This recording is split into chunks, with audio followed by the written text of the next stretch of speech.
Welcome, everyone, to another episode of Los Revolucionarios, a program devoted to the work of Latinx artists and creative producers who are changing the face of opera on and off stage. So I'm absolutely thrilled that today Andrea Puente Catán will be joining us for, I think, will be a very exciting conversation. Welcome, Andrea. How are you? I am good. I'm good. Pretty good. Here from sunny California. What? You're lucky you. So, Yeah. Andrea, why don't you tell us a little bit about your background? Yeah, so I'm a musician. I'm a former harpist. I used to play in orchestras and so on. My last post was with the opera in Mexico City. And I moved to Los Angeles in 2001.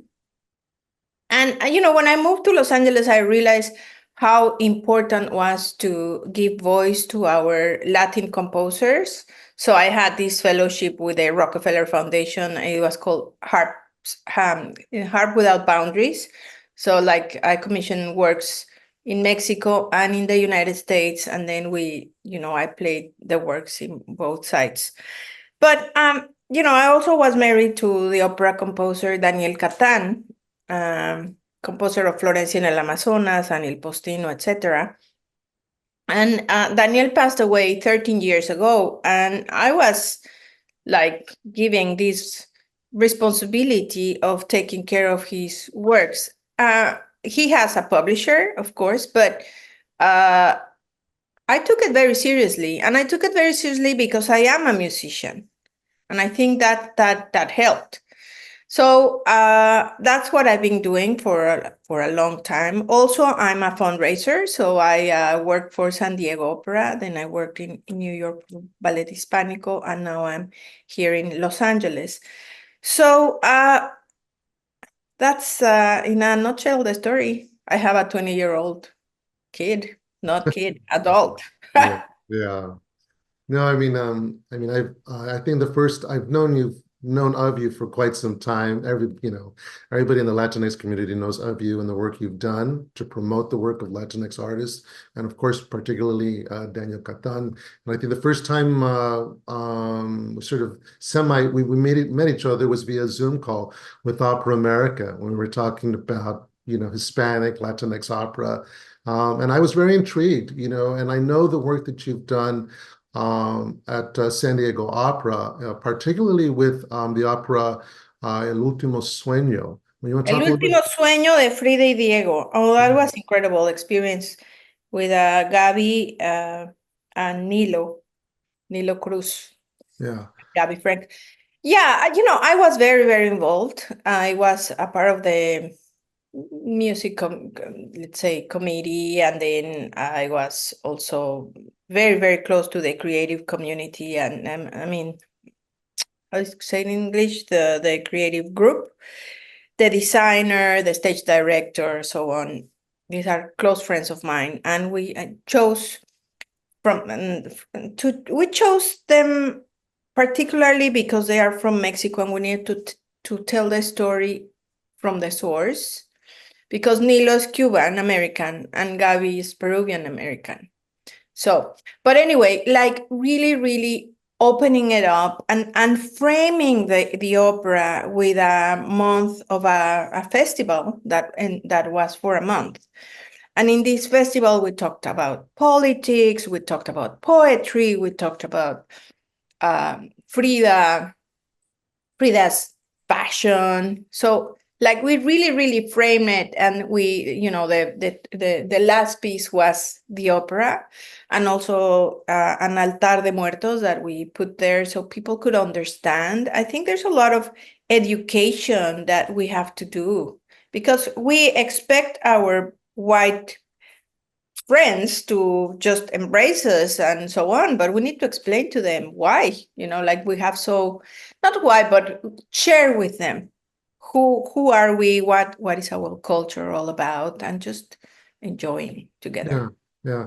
And from what I know of you and others who have had the great honor of working with you, And, San Diego Opera, you really helped to connect the dots culturally, I think, for San Diego Opera, not just what happened in San Diego, but you're not really just a fundraiser, you're not a producer, but you're a creative force, and I think you really helped San Diego Opera. You helped to bring that authenticity because of your relationship with artists in Mexico. And I think, also San Diego Opera was very open to let me do things creatively, and that was really great. So I combined the creative side with the promotion side with the development side, and I just combined all of these hats that I wear. And not often a company will let you do that. So that I am very grateful for. And yes, I did a lot of Hispanic work there, like a lot of programs. Also, I produced a movie called Rappaccini's Daughter, which is Danielle's. But we did this is a binational movie, film, and we did it in Sinaloa, of all places. There's an incredible botanical garden in Culiacan, and the opera happens in a garden almost all the time. And then the closed scenes, the intimate scenes, where we did it in Mexico City. And it was just like really doing the bridge. And my last name is Puente, which means bridge. And I think I'm really into that, into creating bridges.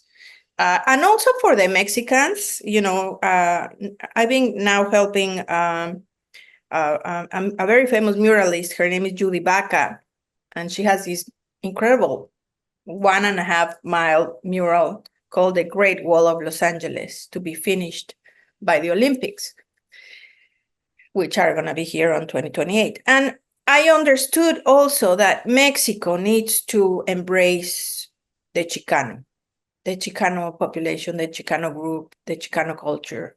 We have a responsibility there too, because all these people that left Mexico, I don't know, 40 years ago, 30 years ago, whatever years ago, they left Mexico because there were no opportunities for them to expand, to work. And so they come here, they have their children, and then it's like, we don't accept Chicanos, why not? There's so much, it's so rich. So that takes me to you, Héctor Armienta, composer, and I would say Carla Lucero, and these are the two composers that I know of Chicano background. And I think it's very important that we play your music. We play Zorro, we play Chicanissima. So that's my new thing, it's not new because in a way, Los Angeles, California really has sensitized me. I'm more sensitive to it's not an issue, but to the importance of sharing this work. Yeah, so the sort of, even though we talked a little bit about before the Zoom call is how we all identify ourselves. Yeah. And being Chicano, which is really something more true to my generation. People nowadays, Latinos, they don't necessarily call themselves Chicanos or Chicanas anymore, but it is culturally, we are sort of a different group than we are in Mexico. And even when I was doing writing Bless Me Ultima based on Rodolfo Naya's novel, the culture, California Chicano culture is very different than in New Mexico. But or New York, But anyway, I think it will come a time where we're not so divided by names and all that. That's my hope. And that we're just sharing a culture, whether it's Mexican or Chicano or Latinx or Latine or however, Latino. We're sharing who we are, and with different views. Yeah. So you shared to some extent what your passion is, which is, of course, to promote the wonderful work of Daniel Catán. I'm a fan, but I was a fan for years before we got married. I'm sure. I can tell you an anecdote. I was in Jalisco, Mexico, close to Guadalajara. I was playing there in the orchestra. And one weekend I went to this little town, and so I'm walking with my friends, and in Jalisco there are these places called cenadurias where people open their houses and they cook food and you can go and eat there. So I was walking, in this little street, and then I hear this horn, this music, and I was just like, who is this? What is this? Who's this composer? And it was the music of a soap opera called El Vuelo del Águila, which was a soap opera about Porfirio Diaz, which was a president of Mexico and was in power for 30 years, dictator, before the Mexican Revolution. And Daniel happened to write this music, and I was just like mesmerized by this music. But this is many, many decades ago. Anyway, so. And that was one of the things that drew you to him. Yeah. Yeah, I really admire him as a composer. And, he was my best friend and my husband and partner in crime and blah, blah, blah. So that's great. I had the Opera San Jose, produced Florencia. Yeah. And they asked me to give the pre-talk or the lecture, and I thought, okay. And I spent a little time with the score, but he just the way he wrote lyrically and his sense of orchestration and the way he used the harp, and I'm sure I mean, it was gorgeous. I mean, yeah, it's such a great composer. Yeah, he was a great person, and we were all blessed too. Yeah. So you talked a little bit earlier about sort of your passion, which is, I think, promote the work of artists and all of that, and composers. So what's your passion now? My passion is, that hasn't changed. So my passion is music. No? Yes. That's my passion. Okay. Just simple passion. Okay. Punto. No, and now I'm painting, so I'm putting my paint there, but no, it's just the way the house is decorated. I have different passions. Certainly it's music, poetry, but a passion of mine now that I've done this work is really to help people think and structure how they can move forward with their works. Because I see that the composers are very isolated and very into working in their works, and then they need a soundboard. They need to just share some ideas, like we have had these conversations, or with Carla, with others, on how are we gonna get these works out there. And it's kind of like a passion of mine. Yeah. So that's my passion. Yeah. And I think in the last, I would say 2 or 3 years, there's been this desire from some of the opera companies, to promote the work of Latinx artists more so. I'm hoping that it will be consistent. I think there's a need, a need. And after what happened, the movement with George Floyd and so on, and the EDI awareness. But I was thinking about this. So the Met presented Florencia en el Amazonas. It was the first opera done in Spanish after 109 years. 109 years. What's that represents, tells you? Yeah. And the group of singers that were there, headed by Aileen Perez, they really seized the moment. And there was one day when they asked all the workers of the Met, all of them, whomever it was, a person that did computers, or a person that was cleaning, I don't know, some places, or another person that was working in whatever. The whole staff was together, and they brought their, the flags of their countries. And it was just a moment of, I don't know how many, 100 and something people together on the stage of the Met, recognizing and honoring the language, the places that where we come from. And I'm very, very big at the language. Español means a lot, means a way of thinking, a way of feeling, of sensing things. Yeah, yeah. That must have been very powerful. Very, It very was powerful. powerful. Yeah.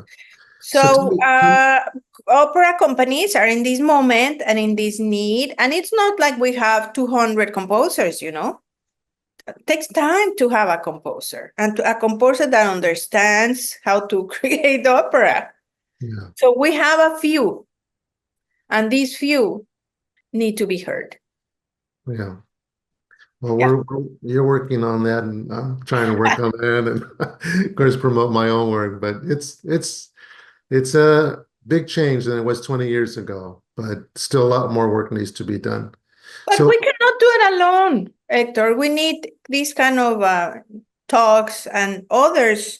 There's other folks, friends of ours in Texas, paying attention and moving the needle forward, yeah, yeah. Well, it's always a question of waiting for someone else to produce it or commission it. These larger opera companies, or it's a matter, which is one of the reasons I started Opera Cultura years ago, which is taking the initiative to make it happen for ourselves. I think Sometimes it it's can be a both. partnership. Yeah, yeah, it can be a partnership. Yeah. Yeah. So and also, like I was saying before, how do we expect people to know about composers that they don't have relationship with? And so I'll tell you, I will tell you a biggie here for me. I went to a concert that our good friend Bernardo Bermudez gave it here in Los Angeles, and it was a rendition to Sondheim. And me being Mexican, or I don't know, like I am a very classical musician, whatever it is, I was not close to Broadway, name it.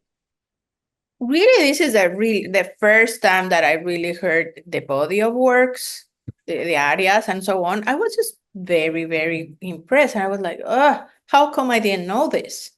Well, because I didn't. So this is our job, Hector, to present these works, to talk Yeah, about these works, share these works, our works, meaning the Latin works. yeah, find more ways to get it out there.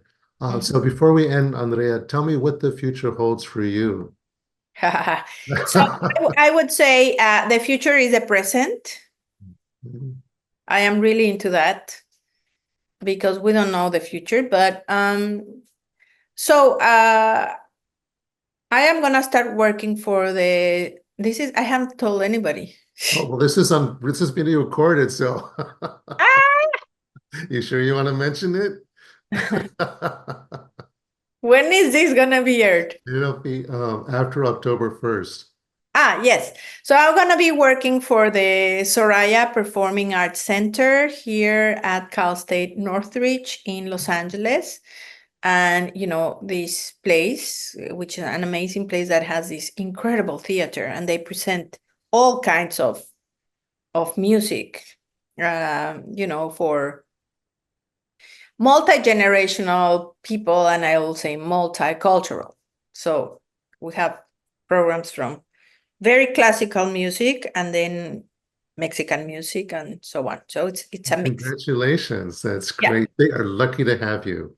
No, and it's great. It's in this place called San Fernando Valley. So it's in the heart of San Fernando Valley. And it's, I am very happy about this. That's great. Yeah, I was there. I was there once.